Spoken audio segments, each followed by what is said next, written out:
Mayor, thank you. Let's get our next question from Andrea Lipinski, who is General Manager of the Community Impact Newspapers. One of the biggest issues the media reports on is the state of Austin's transportation infrastructure.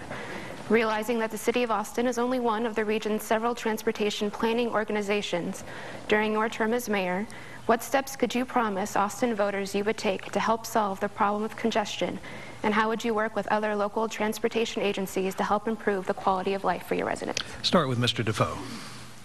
Transportation is one of the top issues on everybody's list of what needs to be fixed in Austin.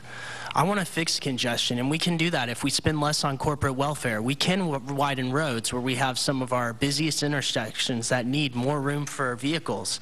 In addition, I want to improve the efficiency of our bus service. How do we do this? Well, we look at our red line light rail and how we're wasting all this money on a service that a very tiny percentage of our citizens ever even use. Recently, the council approved over $5 million to fund extended light rail service on Friday and Saturday evenings. If we look at the ridership, only 3% of those ridership costs are going to pay for the operating expenses for the light rail. Meanwhile, our bus service, 20% of their ridership costs are going to pay for the operating costs for our buses. So basically what we're having is people riding the bus subsidizing this expensive, romanticized train that really doesn't qualify or fit the needs of Austin at all. If we pull back on light rail in the red line and in this plan for $1 billion that they're going to spend in urban rail and instead redirect resources to our bus service, we can provide better efficiency in our buses. That means more night owl service. That means more frequent routes. It was Tom Miller, our former mayor in 1940, who said we've now moved from the old, the antiquated to the new, from the rail to the buses. Buses are mobile. Routes can be changed. And that's really where I think we need to invest in our infrastructure.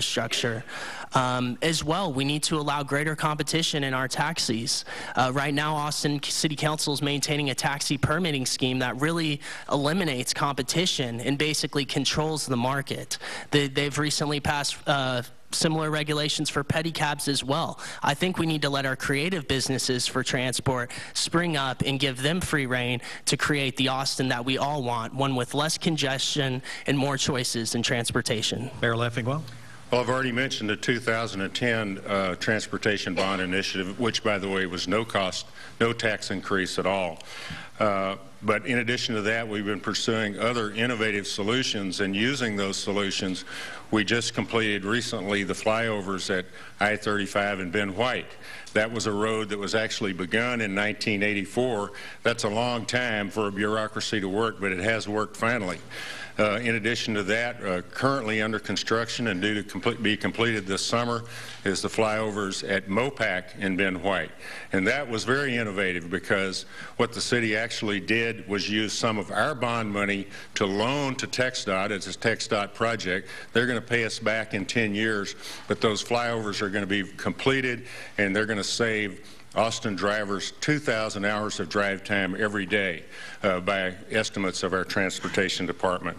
So in addition to that, we're working very hard to find I-35 solutions. That is the most congested roadway, fourth most congested roadway in the entire United States.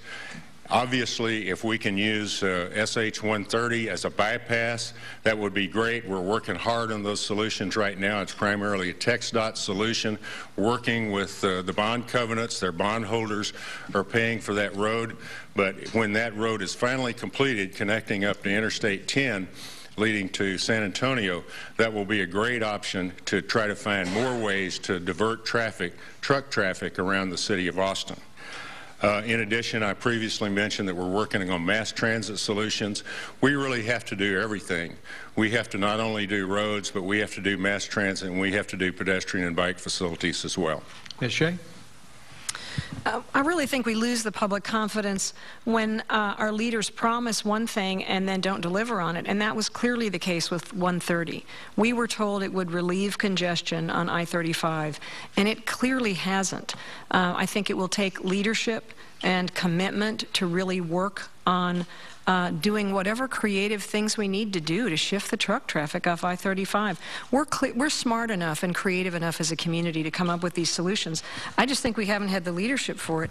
And I don't think the city has made resolving congestion in general enough of a priority. Either that or we've just flat failed miserably at addressing it because we are still such a congested city.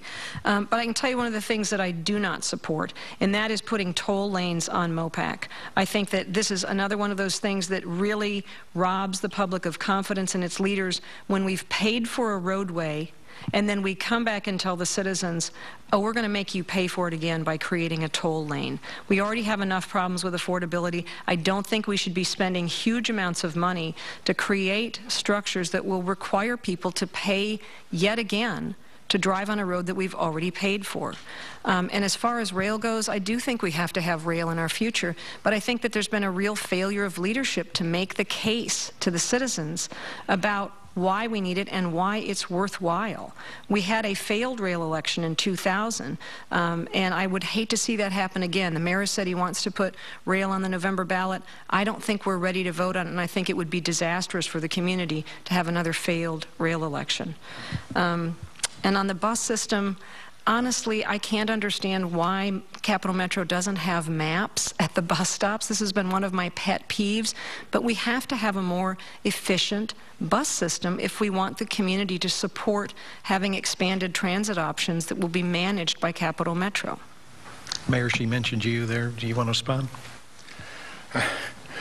Well, it's almost too much. The MOPAC toll lane that she's talking about, that decision has not been made. But no existing, I know this, no existing lanes will be tolled. There is a discussion or a plan in progress right now. If it's approved, will begin in 2014 to add a lane to the inside shoulder of MOPAC. That lane would be a high occupancy lane. It would be reserved for bus rapid transit and express buses and for registered carpools. It would also facilitate the movement of emergency vehicles such as police, fire, and EMS vehicles. There has been some discussion of placing a variable toll on that lane only, not on the rest of MOPAC, which would make it usable for folks in their private automobiles to use. It would be a variable type toll depending on the movement of traffic in that lane to make sure it moves quickly. The toll would depend if the speed goes down, the toll would go up. If the speed goes up, the toll would go down. That's under discussion right now, and hopefully that project will begin in 2014. Ms. Shea, you want to get in a word? Yeah, all the transportation experts that I've spoken with have said you might call it an HOV lane, but it's really a toll lane.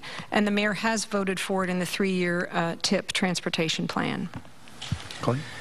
The mayor is saying that he's not supporting any toll lanes, but he's just describing a system with this high occupancy lane which will include a toll and certain fees for certain people traveling it. I think we need to work to restripe MOPAC, add an extra lane without a toll, without any high occupancy management, to give our people the greater choice and give them the room to get down the road without the congestion that's really strangling Austin.